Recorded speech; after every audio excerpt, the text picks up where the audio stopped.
Hello everyone, hope you're having a wonderful day, and today guys we're going to be going over my best Alchemical rogue build for Season 2. So now that the devs have confirmed that everything that is bugged with inside Season 2 isn't getting fixed until Season 3, I've finally decided to get around to trying the Bolt, Will and Condemnation bug. And I've also paired this up with another unique, and it is providing some really good results. I was not expecting this build to work as good as it is, but here we are. Now I know Cold Imbue gets a bad rap for not being very good at bosses, but I think after seeing this build that might change your opinion a little bit. So this build is going to be absolutely fantastic for high nightmare dungeon pushers trying to get your tier 100 dungeon completion and taking down any of the new bosses that have been added inside Season 2. You're going to absolutely nuke them all. And also with this build we're going to have really good movement speed, we're going to have fantastic CC, we're also going to have really good AoE damage and just really good single target damage in general. I've seen upwards of 20 mil crits actually appear on top of the enemies, which is very nice to see for a rogue. And also we have unlimited unstoppable procs with the Metamorphosis Vampiric Power being added inside the season. Now for the skills guys that we are running Puncture. Puncture is fantastic basic skill. We are still running Twisting Blades. I do really like Twisting Blades. I do want to try Rapid Fire next, but for now I'm just finishing off my Twisting Blade build. We are running Shadow Step. Shadow Step is going to be good to move through enemies and also give us an unstoppable proc. We are running Poison Trap.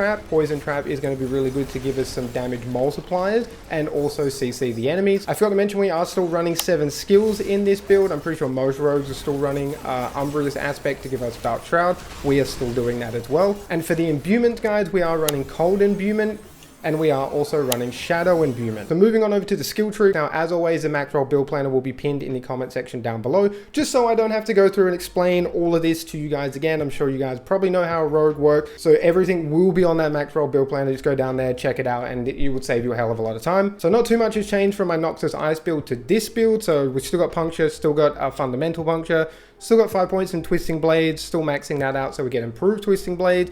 I have gone and put 2 points in the Siphoning Strikes now just to give us a little bit more defense, but you probably don't need these 2 points here. You can take these out, put them wherever you want, but I've just put this here just for a little bit more defense. And we're still running Shadow Step, and we're still taking Disciplined Shadow Step, which is going to take Shadow Step off cooldown a little bit quicker. I put 1 point into Tri Attacks now so that when we critically strike a dazed enemy, they get knocked onto the ground.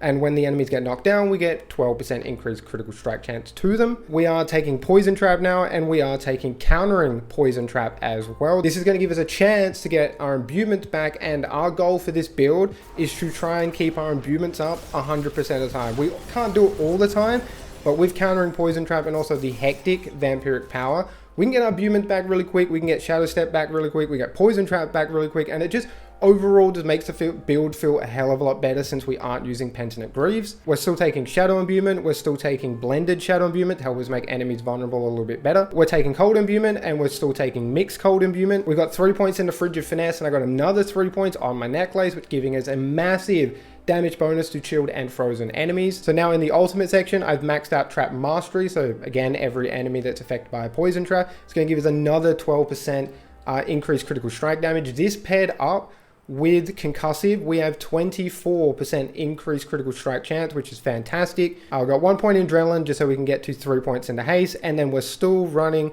Close Quarter Combat for our key passive. Very strong key passive in Season 2, especially with the change that they have made to it. And then for the specialization, we're just using combo points. Only combo points because we are using the Bolt, Will, and the Condemnation bug.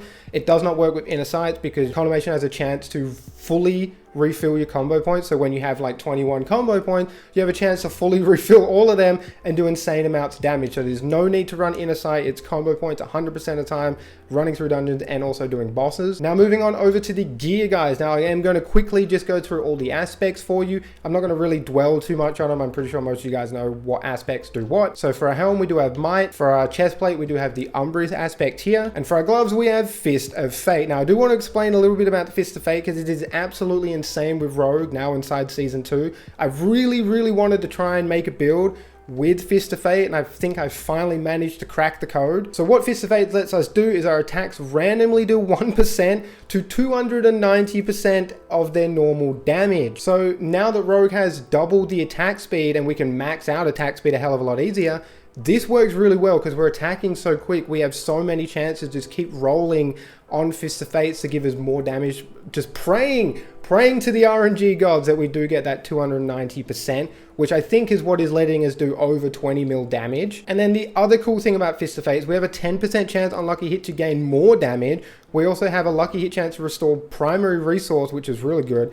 We also have a lucky hit chance to immobilize enemies as well, and a lucky hit chance to daze enemies. So now all of our attacks have a lucky hit chance to immobilize, daze, give us more damage, and give us primary resource, which flows really well, surprisingly. So now when we pair that up with Tibalt's Will and Consummation, we're hoping that when we spend like 18, 19, 20 combo points, that we're getting the 290% bonus damage from Fist of Fate. I think that's how we're doing such big crits. Either way, I've absolutely been loving this setup recently. I think it does insane amounts of damage with Twisting Blades. So I've just mentioned before, we have Tibalt's Will. This is going to give us 40% times increased damage when we use Unstoppable. And when we become Unstoppable, we gain 50 of our primary resource. This is really good. So now we can use Shadow Step and Dash to refill our energy. For our boots, I have put the Frostbitten aspect here. For our crossbow, I've still got the accelerating aspect on the crossbow. The necklace, we are now running Disobedience over here to give a massive whopping 99% extra armor, which is going to be really good for survivability.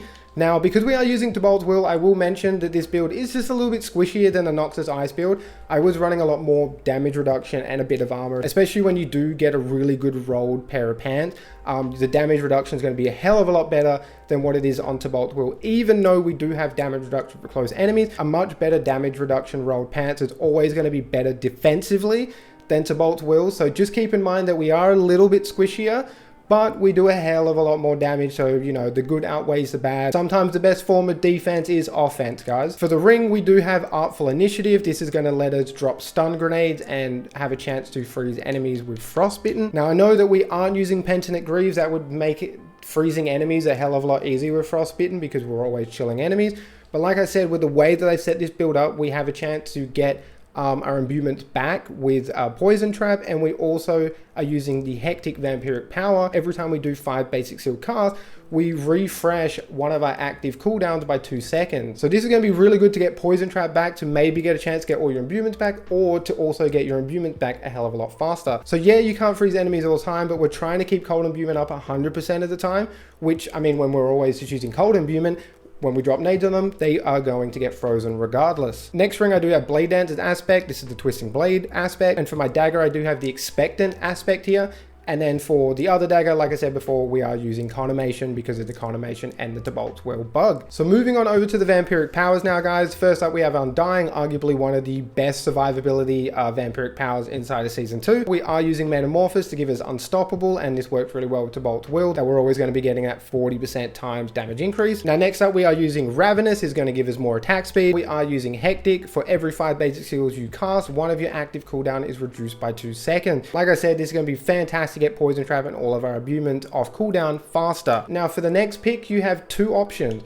For bossing, Prey on the Weak is going to be a hell of a lot better because you can make the bosses vulnerable. When you are running through dungeons, you're going to want to use the Domination Vampiric Power because we are able to stun, freeze, and immobilize enemies very consistently, so we're always going to be keeping this damage buff. Also, you're able to instantly kill any enemy that's not an elite when they're injured with the status effect on them, so just much better for just clearing dungeons quicker. Okay guys, so last but not least, moving on over to the Paragon board. Now again, to save me explaining everything and what we're all taking, go check out the Max Roll build planner. All this information is going to be there. But to make this a hell of a lot easier on myself and you guys, I'm just going to show you what glyphs I'm actually running with this build. So the first glyph we are using is Frost Feeder. Frost Feeder is going to be fantastic because now that we don't have Penitent Greaves, I would like an extra 20% time increased chill effect so we can just freeze enemies a little bit quicker with our Cold Imbue.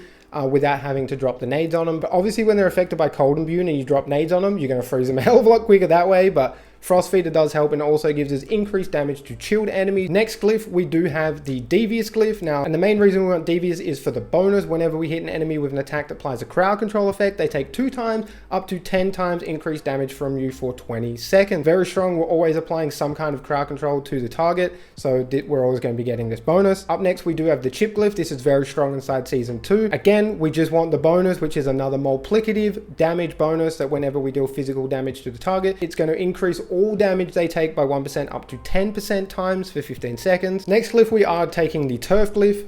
This is going to give us a nice damage bonus to close enemies. We're a rogue, we're always going to be close, it's always going to be active, and then the bonus is really nice. We get 10% damage reduction against close enemies. This is going to be great for survivability. And for the 5th glyph we're taking, we are taking Control. This is going to give us a nice damage bonus to crowd control enemies, which then applies to the bonus from close quarter combat. And then the bonus is absolutely fantastic. We deal 10% times increased damage to slow or chilled enemies, or instead 20% times increased damage to stunned or frozen enemies. Even if we aren't freezing enemies, we are dropping these stun grenades, which are stunning enemies, so that will give us the nice 20% times increased damage. The 6th glyph we are taking is Combat. I'm not sure if you really need this here, but I think I'm getting the best results possible with this glyph.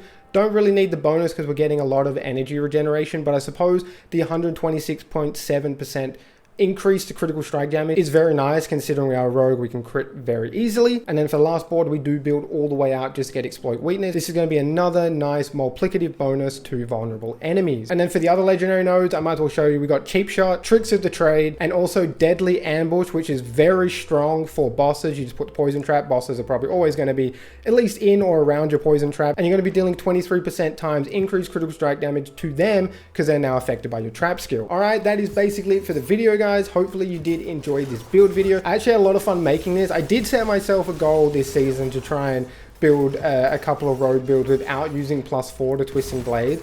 And after I tried out Fist of Fates prior when I was doing the Noxus Ice build, the damage was pretty insane and I just couldn't figure out a way to fit it in the build. So I think I've managed to do that now. There's a couple of other tweaks that you could make to this build, and you could also just put Pentinent Greaves on and throw Frostbitten on the gloves if you want more CC. But if you do want more damage, this is the way to go. I think this is definitely a lot better than just our standard Frostbitten road build that we do set up. Like I said, hopefully I'm going to have at least one rapid fire build for you guys. I'm going to try and do rapid fire of Noxus Ice, and then I have moved over to Barbarian. I do have a level 100 Barbarian now, and there's a build that I'm working on with Barbarian that I am very eager to show you guys as well. I appreciate all love and support as always, guys, and until next time, stay safe. Peace out.